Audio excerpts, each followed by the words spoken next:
A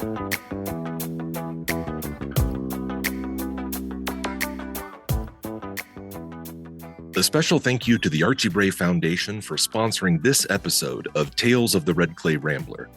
The Bray Clay business is your best source for Braypoxy, a two-part moldable epoxy intended for post-firing repairs.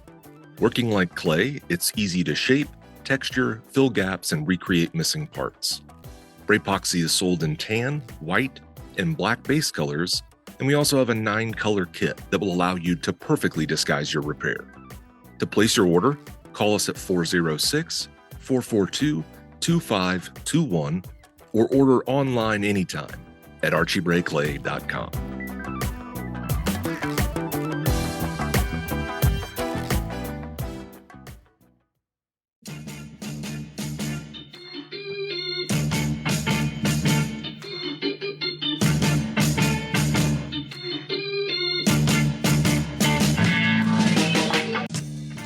Welcome to the Tales of a Red Clay Rambler podcast, featuring interviews with culture makers from around the world. This is Ben Carter. I'm going to be your host. If you'd like more information on the show, please visit our website, talesofaredclayrambler.com.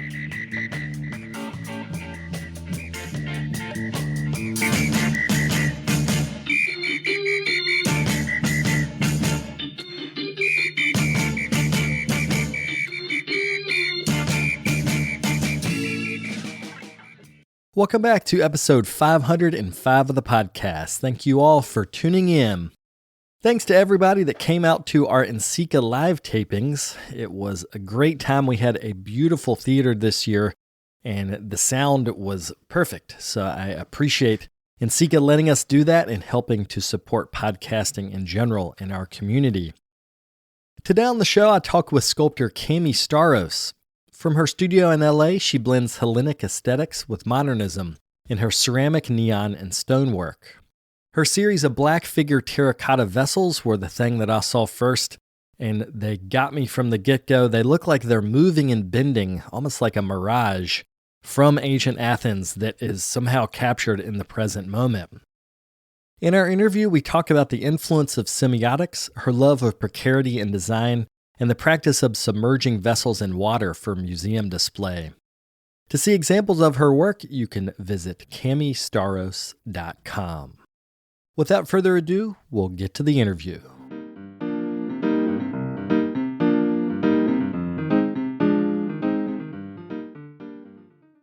As I was researching you, I found out that you are relatively new to clay and that you came in 2012 after being a resident at Anderson Ranch.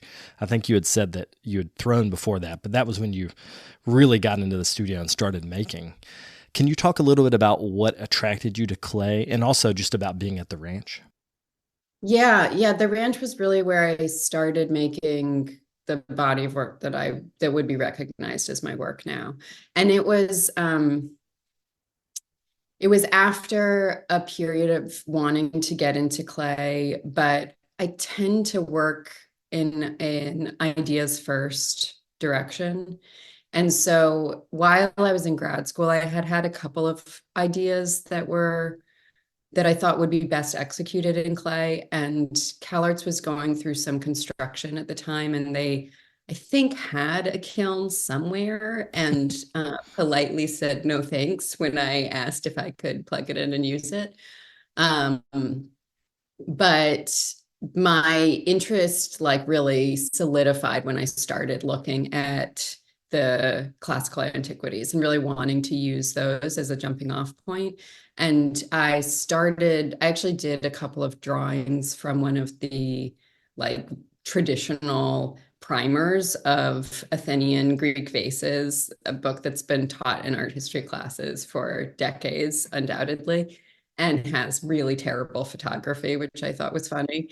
And so I did some drawings of page spreads and just kind of redacted a lot of the information, took out the figures of the namesake black and red figure vases, and took out the information below the photographs. and kind of just left what information was there with all the framing devices, the lighting and the glare of these like bad photos, and thought that I would kind of move on to a different idea. When I was in grad school, I would bounce between a wide variety of materials and just depending on the piece or the project. But I didn't feel like that got to the end of it. I didn't feel satiated by those drawings. And frankly, drawing is just like not my favorite practice. I just love three-dimensional objects and getting a little messier with stuff.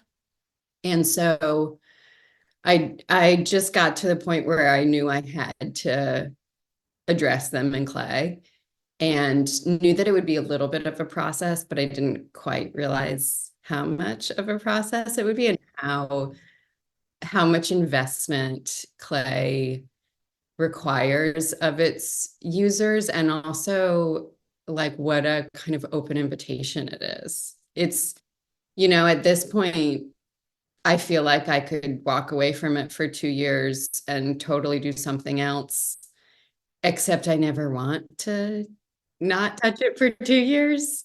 And it's really like a little bit addictive in a way, which I did not anticipate. So that is all a lot of backstory. But so I applied to Anderson Ranch as a sculptor because that is what I had a portfolio in. And then once I was there, I weaseled my way into the ceramics department. Somebody didn't show up that year, which I suspect is very rare. And so I kind of lucked out and took her space in ceramics, and I already knew that I wanted to be working, in red earthenware and in terra sigillata, and they helped me come up with the recipes I'm still using. They've changed a little bit over time, but they're still based on the recipe that the ceramic tech at Anderson Ranch gave me for terra sig. And so I really had a kind of like conceptual impetus or direction, and because of that have worked almost exclusively in the same kinds of clay bodies and in this like slip application, as opposed to ever going very deep into glaze work, for example. And yeah, and I still have all of those objects that I made. I definitely don't make things exactly the same way that I did from the beginning, but a lot of those pieces became parts of pieces. From the outset, I also knew I didn't want to just make, reproductions of ancient vases. I wanted to make things that referenced those vases and were incorporated with other kinds of sculptural elements. And so I started making these vases or vase-shaped things. I call them sculptures pots a lot of times. And didn't really know what their future was, what they were going to become. And many of them did become pieces, but not all of them. Some of them were just sort of exercises and skill building.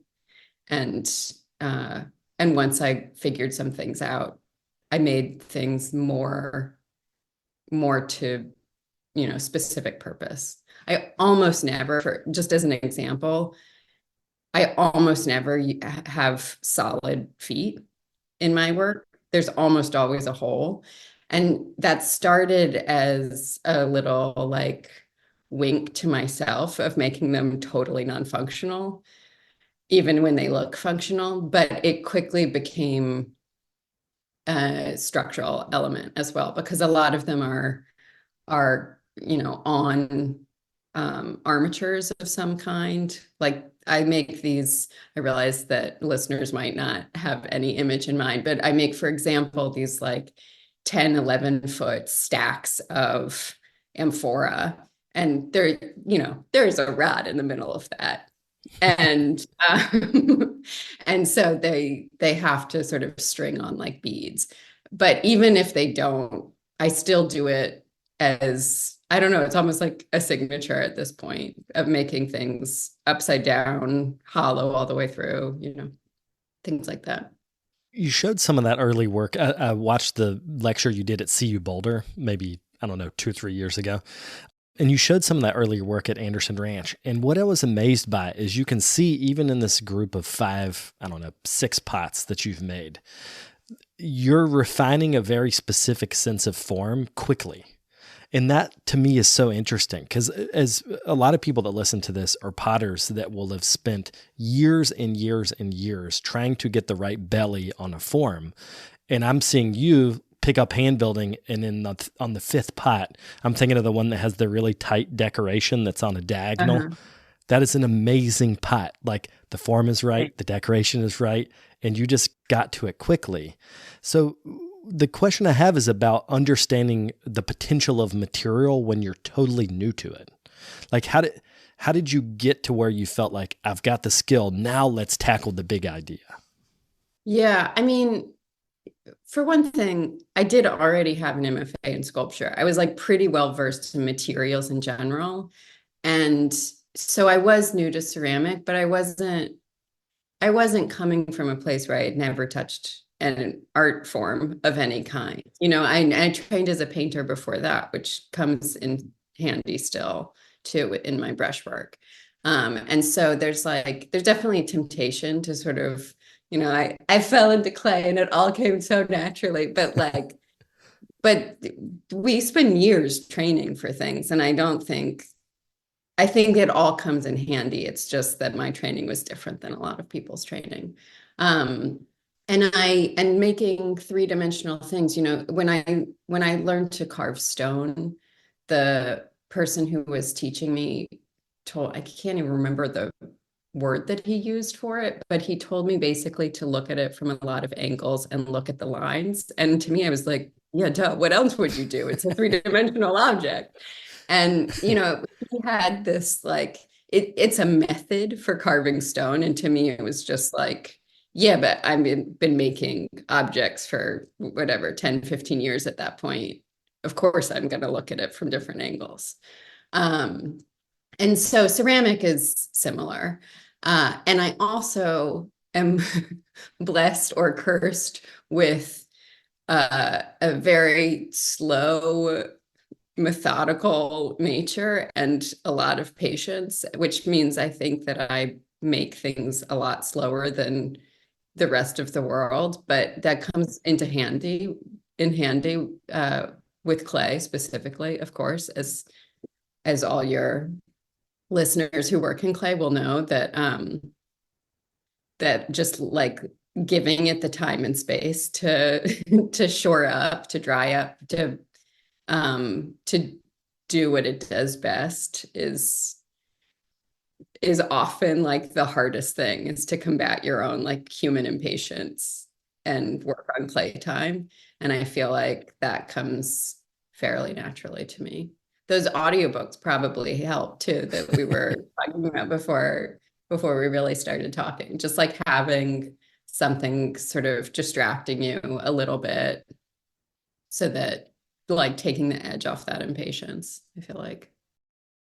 Well, I want to go back to the stacked forms. They're just so beautiful. I mean, it's like stacks of, is it 10, 12 vessels in a stack that high?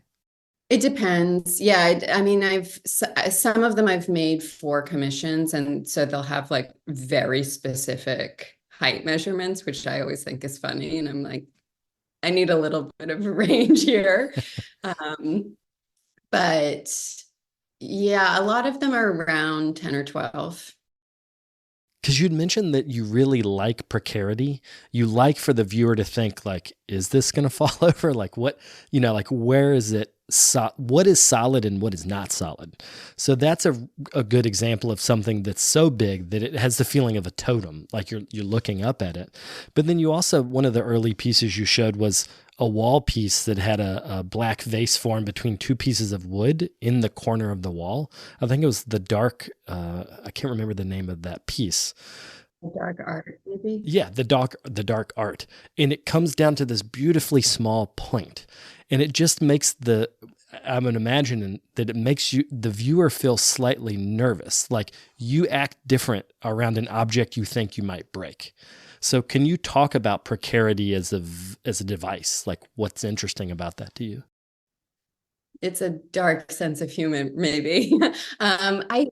I don't know. So I think that part of the beauty of sculptures is that they share space, they share physical space with their viewers, and so I really like uh, bringing a viewer's attention back to that sense of existing with an object.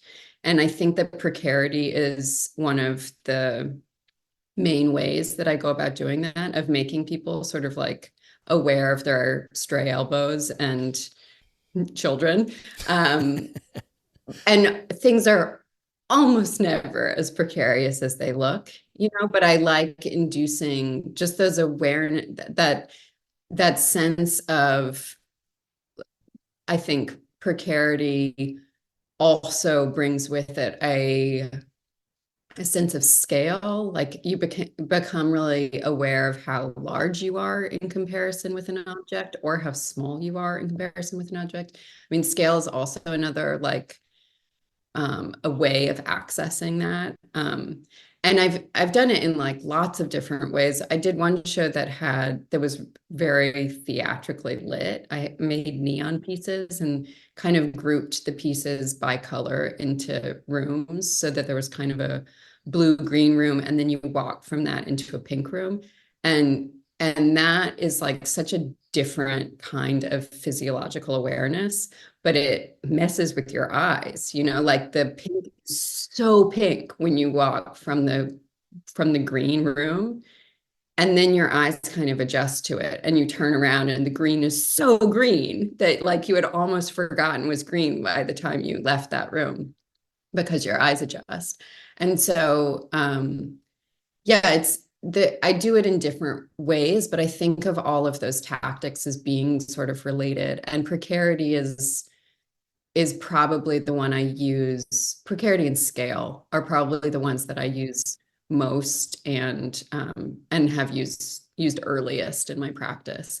And I also think that it's just one that ceramic, lends itself to. That like people just feel nervous around ceramics a lot, which for better or worse. And so sort of using that element of the medium that it induces in people anyway, and using it kind of to intentional effect is, I don't know, it just comes naturally to me.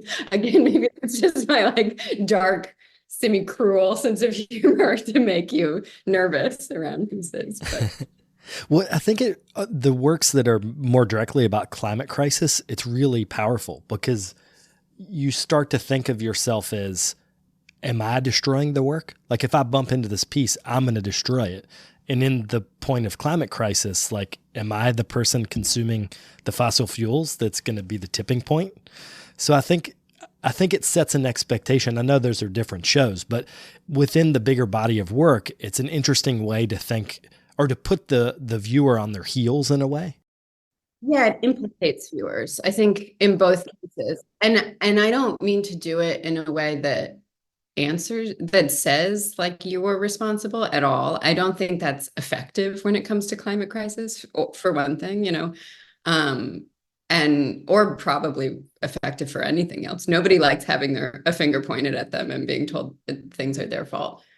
But including a viewer in a way that is at times generous, and at times because of the subject matter, generosity is maybe not the word you would use for that inclusion, and is more like kind of an implication, is definitely something I think about. And it's a tactic I like a lot. I haven't really thought about this before, like connected these two things in my head, but some of my favorite books from when I was like quite young, like 20 or something, maybe even younger than that, were like Lolita and what's the Jeffrey Eugenides, Virgin Suicides. Both of those like books really implicate their readers. I think that Lolita is partly effective because the language describing this, whatever, 12-year-old girl is so luscious itself that it makes something akin to desire bloom. And it's not exactly desire, it's like a literary pleasure, but it's related enough that it implicates you in the horror of what the main character is doing. And feeling that sort of like human bond and the tightrope that we walk between um between pleasures, between doing the right thing, but the right thing changing all the time. It's constantly shifting ground. Like all of that is just part of the human experience, I think. And um so yeah, I mean, bringing the viewer in that way is, I think, really effective, or reader, or again, whatever, is effective, but it's also just like, yeah, a way to include the viewer in the process. Because as many people before me have pointed out, like the work is not done when it leaves my hands. It's like it's a different work when viewers engage with it. And I try to stay really aware of that. Can you talk about using mirroring or what I've seen some critics call twinning, that you will make a piece and then the exact mirror image will be either below it or beside it, so that there's a sense of like a fold in space? What's interesting about that for you? Yeah, that's actually, it's something I have thought about before making this kind of, before making like explicit historical references, but just kind of doubling or twinning was something that's been in my brain for a long time. And some of that is I think something that a lot of people who make things can relate to, of just like um trying to make something like that thing you made before, or like that thing in the world, trying to make a portrait that looks like that person, that attempt at recreation as opposed to creation, maybe. um, or like that being a kind of part of creation is that striving. And I like seeing the striving, you know um I feel like that's where, in some ways, that's like really where you see the hand. Is like my work never my work is fairly precise, but it always looks like a person made it, because it's always little mistakes in that translation, which I think is really important. I mean, I think it strengthens the work, even though I try not to do them. And I'm constantly throwing obstacles in my own way, because for the same reason or similar reasons, like I like work that's like a little bit wonky, but I know that my own, like once I'm in the flow, wonky is not like what my workflow is about. And so I throw all kinds of obstacles in my way to like get it there despite myself. And that's one of them. But I also just think I don't know, I think doubling in particular, I think two is such an interesting number. Two things are uh, something that we relate to a lot. Again, I did a whole show at Pitzer that has a lot of those works that you're referencing, I assume, of the kind of pairs of objects, and there were even like pairs of paired objects in that show.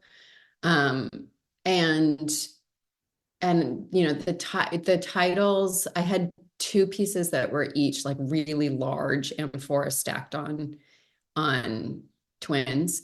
And one of them was titled Adversa Se, which translates to faced with oneself or facing oneself or something like that. And the other one was called Net of Hephaestus, which is like a mythological reference to a god, the god Hephaestus, who is like the sculptor god, catching his wife Aphrodite in the act of cheating on him with Ares. And so it's like a moment of copulation and of like catching these two lovers under a net. It was important to me to have like one title that did really sort of celebrate the two as a couple and that particular sort of human striving, and the other title acknowledging the sort of the two that are always one, and the two sides of any issue, any person, any decision. I'm very indecisive. So yeah, I don't know all of those reasons, but I'm not sure I've like totally figured out why it's interesting to me. That's why I keep doing it. As a device speaks really well on the piece in which one of the amphora is above water and then the other one is below water. That's what instantly makes me think about culture. When something is below water, the link to antiquity is there, because almost all these things, well, not all, but a lot of things in museum were literally dug up out of ships because they sank. They're still found underwater. Yeah. Yeah. And so those were the second generation of these vitrine aquariums that I made. So as like just a little bit of background, I've made a few of these pieces that feel like vitrines from like the British Museum or the Louvre or the Met that are self-lit and are these like, pristine glass boxes with an amphora inside. And the first generation that I did, I was really thinking about transforming the form in a way that made them feel like they were kind of like sinking back into an organic state or like becoming a little bit wild themselves. And so one of the amphora is like kind of slumped along the bottom like a catfish or a shark or something like that. It's like sideways with its handles like tail fins. And then and to me they were referencing the ancient past, that moment of discovery that you're talking about, of underwater discovery, the contemporary display of those objects, and then also sort of raising this question about the future of today's objects and what, these things that we are making today will look like in another 2,000 years.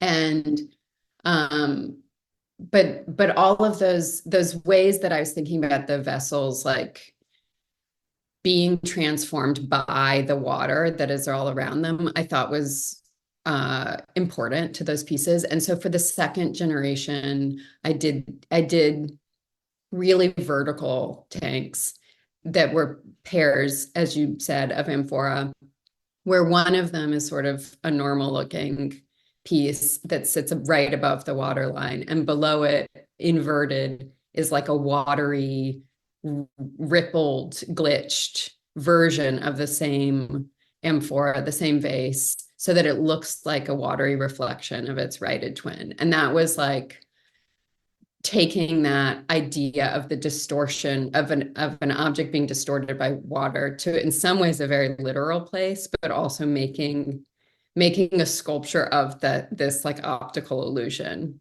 which was a real brain tease to do it.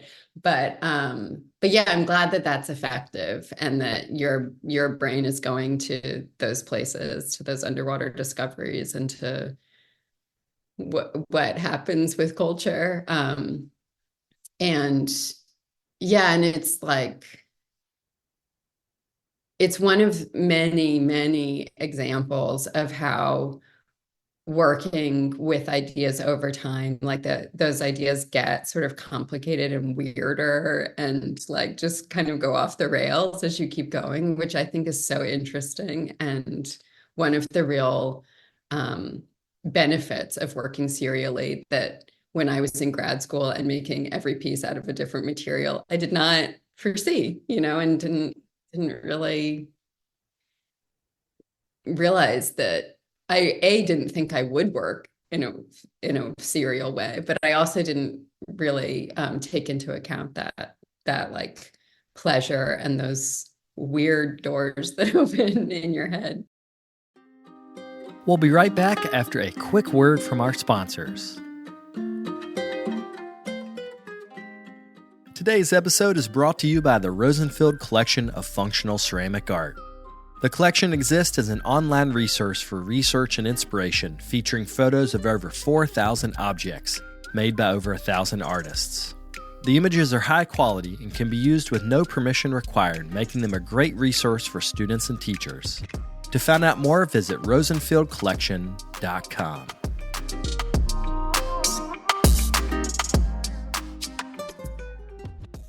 Well, I think working in series, you said it, that it becomes a much bigger statement to the world, because you've got the early idea and then you refine it through the next exhibition, and then you might not the third exhibition, but you might come back to it, again. And because things have changed in your mind as an artist, now you bring something new to it. And I think that like slow evolution of the artist is something that I don't know if the art market cares about the person. They care about the new objects, but they don't necessarily care about like you as the person evolving. But I know as an artist and as someone who's interviewed tons of artists, like that's what we're in it for.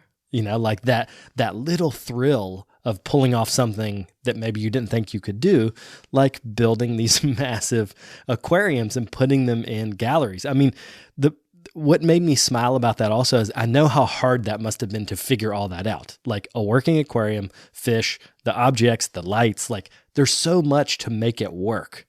So can you talk about just making those pieces work? Yeah, well, the hardest thing about those is actually making them minimal, hiding the way that they work. And, aquariums exist in the world, but if you look at them, they've got tubes running all over the place and bubblers, and there's like actually a lot of visible things, or they're built into a wall and they're like permanently in place somewhere and not an object you can walk around in, 360 degrees around. And so figuring out how to make them feel more like a vitrine and less like an aquarium with all the doodads was the hardest part in many ways. And I was lucky again that I could sort of complicate the idea in the second generation with those reflected pieces, because I had already figured out how to make them seamless in that way with the first generation. And then with the second one, there was the added complication of of flipping an image twice in your brain, right? Flipping it left to right and then top to bottom, and then making it swirly and painting it while it's still green. So it's the most fragile because it's slip and not glaze, and, not being able to correct anything, which like non-ceramicists never think about, I feel like. So that part was a challenge, but then also having a totally separate system within the tanks of holding them up to the right place and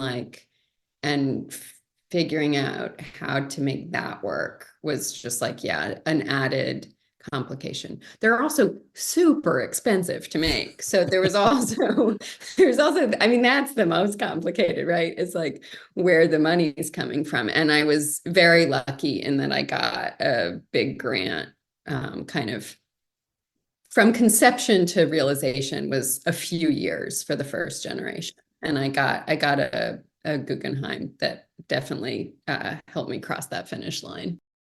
Yeah, and I just really appreciate that you got a Guggenheim and then took a big swing. You took it to a whole new level post-fellowship. Well, I mean, I did apply with that project in mind. So in some ways, I felt like I had to follow through on what my proposal was saying. But yeah, there are lots of big swings in my brain, so I'm just waiting for the opportunities. So yeah, I was delighted to have an excuse and a rationale and a just way to make it happen, which is so often the hardest part of all. And I hadn't put it in my head together, or I'd sort of forgotten that timeline. briefly, but I should mention just to people as like a little, I don't know, silver lining of a rainy cloud. I cut my hand really badly in the beginning of 2019, and I couldn't work for months. And um, and so I started writing grant proposals, and I already had this idea, and the Guggenheim Fellowship was a few months after I had gotten back to work, but I was just at that point trying to keep that good habit up. And yeah, it can be really hard to like get yourself out of the studio and write those proposals. And so I just really tried to use that time that I couldn't be making things to write about making things. Well, I want to take us on a tangent, and I hope I can connect this to what you've already made. But a lot of this work makes me question reality and my place in it because of the twinning and the way you're constructing environments with light. Have you thought about the digital space? Because so much of this work I was thinking about either virtual reality, like is that the next evolution, that these pots somehow live, or these vessels live in a digital reality that the viewer walks into? Or Yeah, I've done digitally that. walks into? Have you? Okay, yeah. Yeah, tell me about that. Like when the digital world starts to play, what happens to the ideas? Well, I had a show at the San Diego ICA that was scheduled for like June or July of 2020. So, some stuff happened that year, and they closed for an unforeseen amount of time, and so suggested making it a show in augmented reality. And they were using a technique called photogrammetry, I think it's called, where you take just like hundreds of pictures around an object and digitally reconstruct it in VR space, and did that with their own gallery too. But I had very little interest in just making the same show that we would have made in the same space. And and so I kind of said, I only want to do it if it's underwater. And and they agreed, which was great. And so, I mean, I was working on this was, you know, 6 months or so before the first of those aquarium pieces we were just talking about were shown, but I was definitely deep into working on them. And so, yeah, so the ICA San Diego, it was the Lux Art Institute at the time, did this show with me where you walk in quotes, you enter a space through a portal in AR, and the space floods over the course of 10 minutes, I think, or 7 minutes, something like that, into like fully floods, and then the walls start like growing algae and stuff. And you can explore the pieces both above and below water.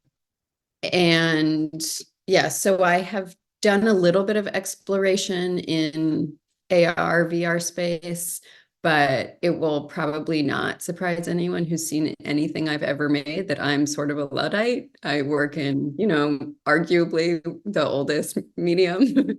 And I've done I worked with people in college in kind of a new media sub program, which is funny to me now because I was scared of new media while writing about it. Um, I am not a coder or, a programmer in any way, but I'm really interested in some of the capabilities of the new technology, and I'm really wary of it in other ways. And again, I think that the visibility of a human hand is so important in my work. Maybe not everybody's, but the pieces that I've been making recently, I think of as being like maybe looking like they're melting, or maybe looking like they're kind of glitched, like they got warped in some sort of time machine. They have a little bit of that. Um, digital glitch to them. And yeah, so I don't know. It comes in some little ways, but it's not like home base for me. Well, the digital world, I think, doesn't have the same invitation. Like you mentioned that clay, it's really hard in some ways, but it also is an invitation to get better. Like it's pleasurable to keep working in clay. I feel no invitation to work in the digital space. Like it's just not the same. There's some wall there, and it also ages amazingly fast. I had this job where I was helping move an art collection around, and we moved a digital piece from the 90s, and it was in my mind, I was like, this thing is the oldest object I've ever seen because the digital part just looked hilariously old. And it was it was from the early 2000s. So it ages in a weird way. I mean, having like worked with some new media people and with new media art in college, yeah, I would look at pieces that were 10 years old and they felt like dinosaurs and like clunky and simplistic and so yeah, that's one of the reasons why I've been wary of it. But I also feel like I don't know. There's such a urge in the contemporary world to feel so removed from history because of technology. And it's just the newest, you know, thing. It's all the same in some ways. It's all the same. And so like using super old media to tie us back to a history that is like really not very long ago either. I mean, 2000 years is a blink in the eye. We've been around for 3 million, right? So I don't know, trying to keep sort of various timelines in mind is really interesting to me, partly because it's so difficult and so unfathomable on some levels. That's also why stone's interesting to me, because it just contains markers of geological time, which is so much more vast than historical time, you know? And so there's like these like different layers. And yeah, what is digital? Digital time is so much faster maybe than like lifetime. Like if you know, if you have these different metrics. And so I think it's interesting, but again, I'm like a little, I don't know. I'm like, look at it askance. Well, I wanted to ask you a question. You described your thought process when building larger exhibitions in a way that was so simple, but I'd never thought about, which is that pieces form their own syntax within a greater show. So like one piece, if we think about it, like this is a word or an idea, and the next piece, this is a word or an idea.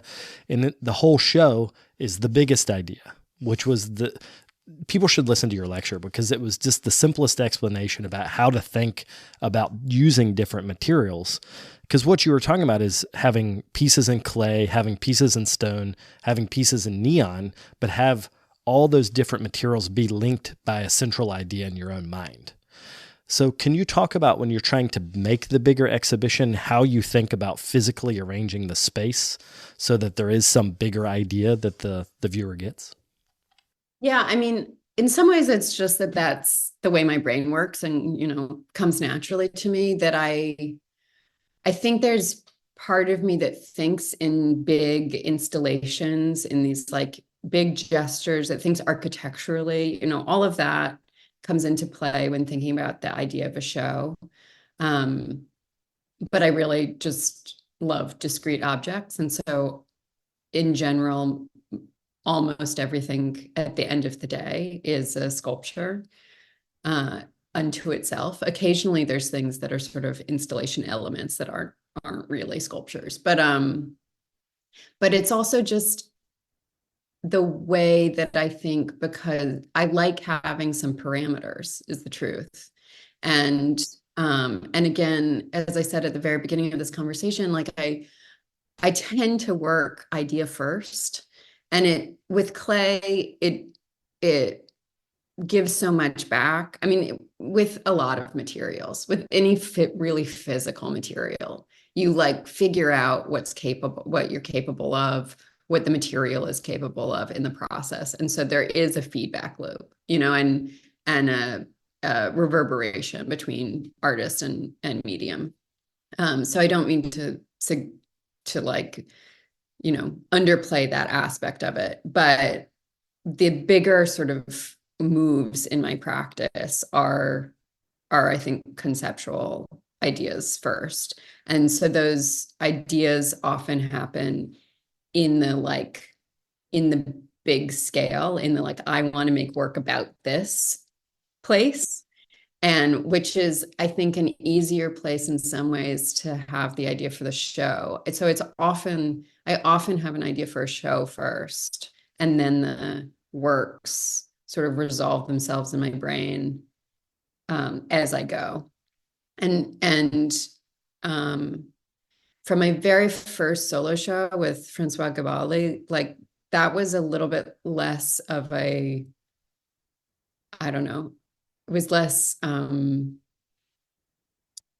of a rubric in the same way that some of the more recent shows have been. But it's still, I was just making work, and then it was in my studio, and I was seeing where there was a hole, or where there was a lot of work of one kind, whether that was like a formal kind or that was like suggesting something, and I felt like some other area hadn't been addressed yet. And so would just very consciously make a piece to address that. Like an example with that show is it was really vertical. I had like several really vertical pieces. I had one of those stacked pieces we were talking about, and two like very tall, like 8 foot tall, I think, walnut pieces that were spindly but tall. And decided I should have something really low and horizontal to balance that. And so I made this piece out of these tiles I'd been making. I've been making them for years, and someday they'll come up. Someday there'll be a lot of tiles in a show.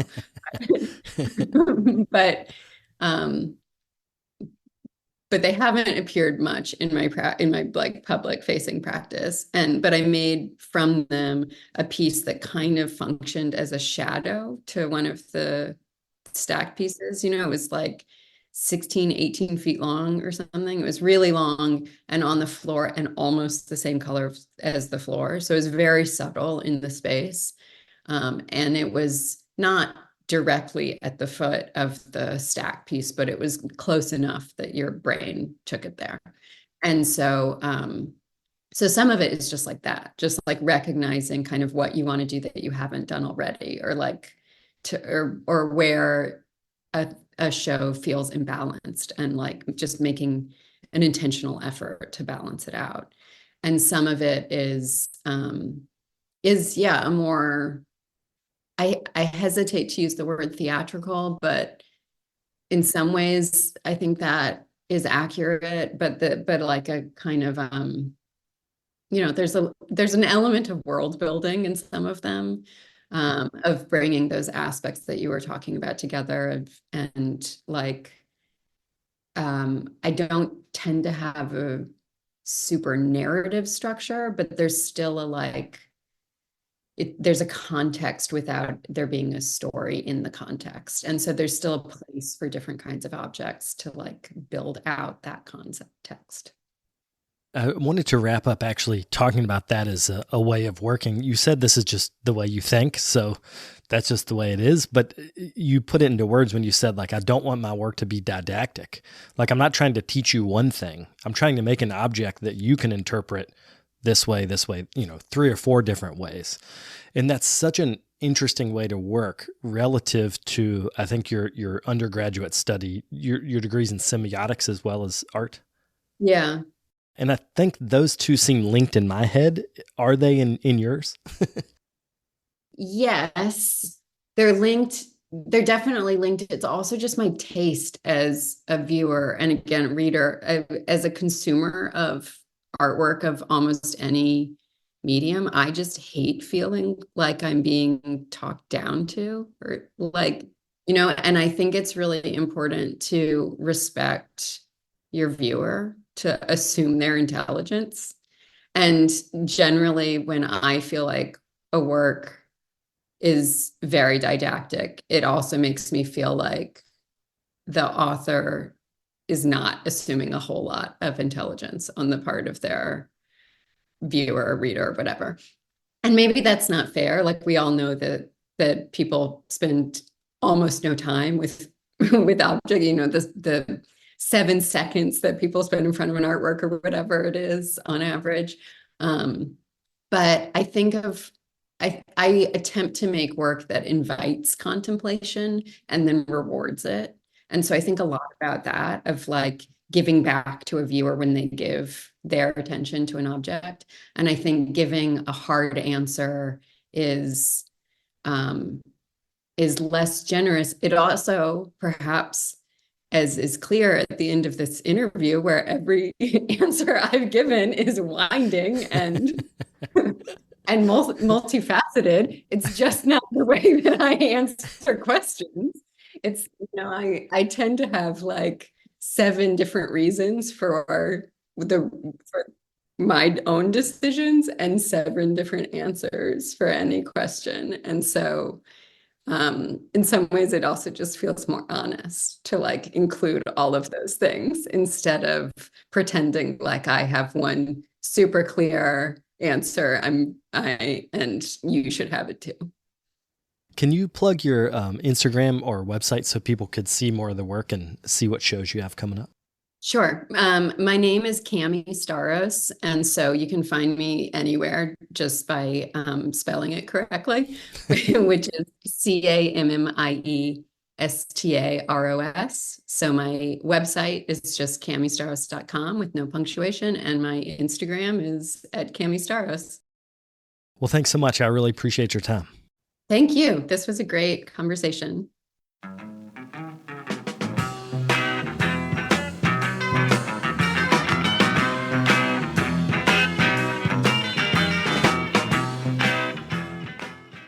I'd like to thank Cammie for coming on the show. It was a pleasure to connect and talk about her work. I'm such a fan of those wavy terracotta vessels, so I hope you will check them out. You can follow her on Instagram at Cammie Staros. Before we go, I'd like to thank today's sponsors. That's the Rosenfeld Collection of Functional Ceramic Art and Bray Clay. If you're interested in becoming a sponsor on the show, you can get in touch through our website. That's brickyardnetwork.org. I'll be back next week with another episode. Thank you all for tuning in. If you'd like more information on the artists on the show, or if you'd like more information about the workshops and events that I'll be having in the next couple months, you can follow me on Twitter, Instagram, and Facebook under Carter Pottery. Another great way to support the show is to leave me a comment on iTunes. To do that, search Tales of a Red Clay Rambler under iTunes Podcasts, and you'll find a page that's linked to our show. Thank you guys for the support.